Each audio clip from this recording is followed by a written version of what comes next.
There really are a few life-transforming books out there, but this one really stands out. The One Thing. And so many super successful people like Tony Robbins or Oprah Winfrey are recommending it. Why? Because it makes you more productive? Yes, but not like you think. Instead of forcing you to stuff another thing into your already full schedule, like the perfect productivity morning routine, The One Thing helps you to reduce in an extreme way. So you can focus on the only thing that is truly important. Because the truth is, hustle culture is fooling you. I just read it so you don't have to, and in this video you will learn how to become productive instead of just being busy. So let's jump into the first concept. I'm sure you've heard about the Pareto distribution. 20% of your work is responsible for 80% of your results. This is like a natural law that comes up everywhere in the world, yeah? 20% of humanity holds 80% of all the money. However, now we are taking this one step further because Pareto actually didn't go far enough. So let's assume your work or your business or whatever consists in total of 25 tasks, yeah? After you applied the Pareto distribution to it, you are left with 5 tasks that make 80% of your results. The 5 most important tasks. Then what we are doing, we're applying the Pareto distribution again to those 5 remaining tasks until we arrive at the one very most important one. And this task is your one thing. Now that we have figured out what is the most important thing, we double down on that. Reduce in an extreme way and you will become productive instead of just busy. A key element here is the ability to say no. No to all the things that are holding you back from doing your one thing. The whole book actually circles around this one very question. What is the one thing that I can do such that by doing it, everything else will be easier or unnecessary? And then ask this question in every area of your life. For example, in your spiritual life.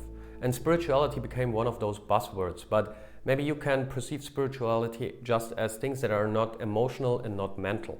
Yeah? For example, you could ask, what is the one thing that I could do to help others? Then what is the one thing for your business if you have one? Or for your finances? For your job?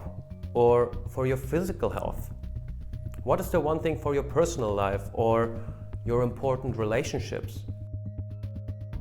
So I will put templates with very good questions for any of those areas down in the description for you. This is a very good question because it forces you to come up with a very good answer that is very ambitious and very specific at the same time. It is a skill to ask a superior question and it is a skill to find a superior answer. I made a drawing to illustrate it. Just ignore the shaky lines, okay? So the better the question, the better the answer. And as soon as you have found this answer, or at least the best answer yet, then we can look into the next concept, and this is how to structure your to-do lists, okay? Because most people, me including, I always just made one list, what I had to do, and then I just ticked off one after another. But this is a trap, you know, because it gives everything the same value and the same priority, you know? Number one is, for example, laundry, then buying groceries, then building on my business, then, I don't know. You get what I'm saying? Those things don't have the same values, but when you put them on the to-do list, they all of a sudden have. So we have to differentiate between regular to-dos and things that will make us successful. And therefore we make 2 lists. We make our regular to-do list and we make our success list. So we don't fall into the trap of ticking one task after the next. For example, whenever a big exam came up in my life, my apartment was shiny and clean until every little corner. You're still productive, you clean, but you're still holding yourself off from doing the thing that would be really important. And that's actually a form of self-sabotage. Therefore, you create different lists who have different values and priorities. So start with your success list first thing in the morning, yeah? When you have the most energy physically and creatively. Because our mental capacity and the ability to make good decisions varies throughout the day. Stanford scientists found this out by analyzing sentences of judges in court. They had to make a decision every 6 minutes if a prisoner is allowed to get out of the jail sooner. The study showed that they tend to decide less in favor of the defendant the longer they had to focus. So early in the morning and after their breaks, they were more generous because there was more mental capacity and more willpower. So the message here is use these times wisely. Optimally carve in 4 hours each morning and just work on your one thing every single day. And then defend this time slot with your life. and really only focus on one thing and do not multitask, which will bring us to the next concept. Multitasking is a myth. Instead of being more productive, countless studies showed that multitasking leads to worse results and it takes longer in the end. It is a myth that we all came to believe. Here you can see a working cycle with breaks. First we're doing our main task, then something happens. A message pops up, for example. You can see here that changing focus takes up time. Then we focus on the distraction just to get back to our main task eventually. Here we are having to refocus again, and we're by no means directly in deep working mode. That takes 10, 20, 30 minutes until we get really deep into our workflow again. On the bottom you can see a focused working cycle. Here we created a much better result and we only needed approximately a third of that time. And of course, distractions are not always dodgeable. Wait, is this a word?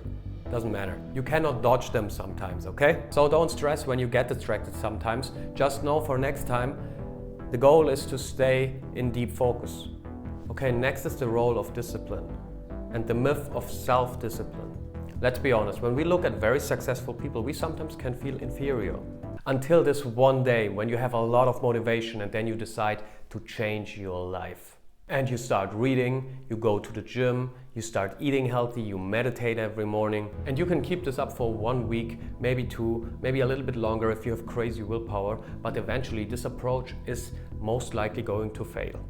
Because it is just too much too soon. And then you're obviously frustrated and tell yourself something like, I guess I'm just not a disciplined person. And that's just not true, because you just overwhelmed yourself. And to be honest, even if it was true, you don't have to be a disciplined person to begin with. This is the great thing, you know? You just need a few of the right habits. And this is where discipline comes into play. Because to establish a new habit, yes, at first you need a lot of discipline. But over time you will need much less discipline to keep the habit up. And that's all the secret, to establish one healthy habit at a time. Research indicates that forming a new habit takes from 18 to 254 days. And for most people, 66 days seems to be the sweet spot, at which you don't really need any discipline anymore to keep up that habit. And when you manage to integrate one habit, then you focus on the next. You know, that's how successful people got to where they are. They integrated one healthy habit at a time. Next one is the work-life balance. And this is another one of those concepts the modern world came up with in the last 50 years. The author states that balancing out life and work equally leads to a mediocre life. Or you have the mentality work hard, play hard.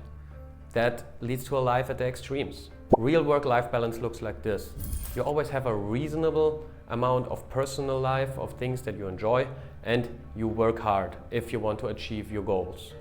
Okay, next let's look at this iceberg, yeah? At the bottom you can see your purpose, yeah? That's what's fueling everything. Your purpose and your priority are the things that are not visible from the outside, yeah? But they are the most important foundation of all your other actions, because they lead to productivity. And then just at the end, and at the very top, you will gain the profit. But gaining the profit is the last step, you know? The iceberg has to grow underneath the water at first. Anyway, get your journal and answer all those questions I put in the description, yeah? Get clear on your one thing in any area of your life and then just do it. And then, you know, you will see how much your life is going to improve just by creating the clarity of what is the most important thing to do and then just doing it, you know? Instead of distracting yourselves with tasks that are just not, you know? It's actually just a form of self-sabotage. Anyway, my friends, thank you very much for watching and thank you for liking and subscribing. If you would like to see a video of me finding my purpose and giving practical tips how you can find your purpose, just click here.